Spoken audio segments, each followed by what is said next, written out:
kaşlarım dikilişe yüzüne, mercan muyunsalarından nur bürküle yüzüne.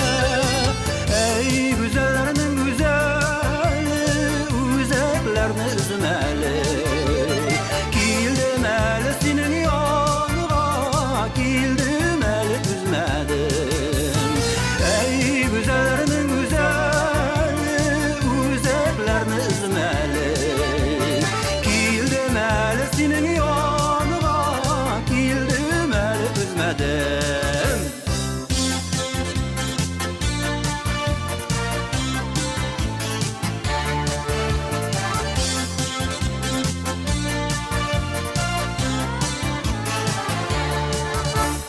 Qaşlarını qıyğaç edip parlı qaşlar sızğandır, irin üstünden ənimin toğanlar öpüp uzğandır.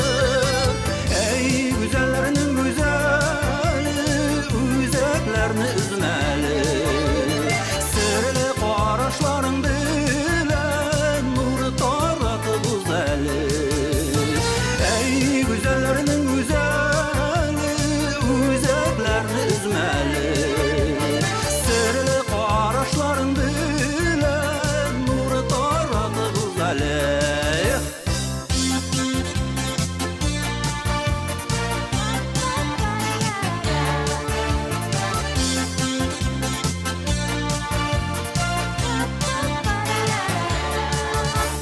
Yılmayılı qaraşlarım əlləmini güzlədi, İşte ondan tüske bulğan ey halkımның güzeli.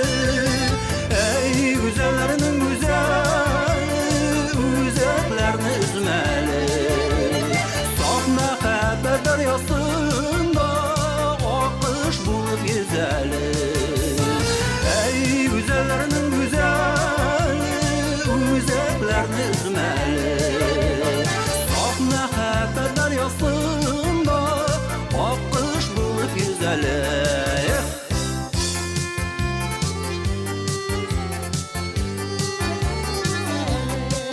Sahne türünde Albert Sarıkal. Ey güzellerinin güzeli,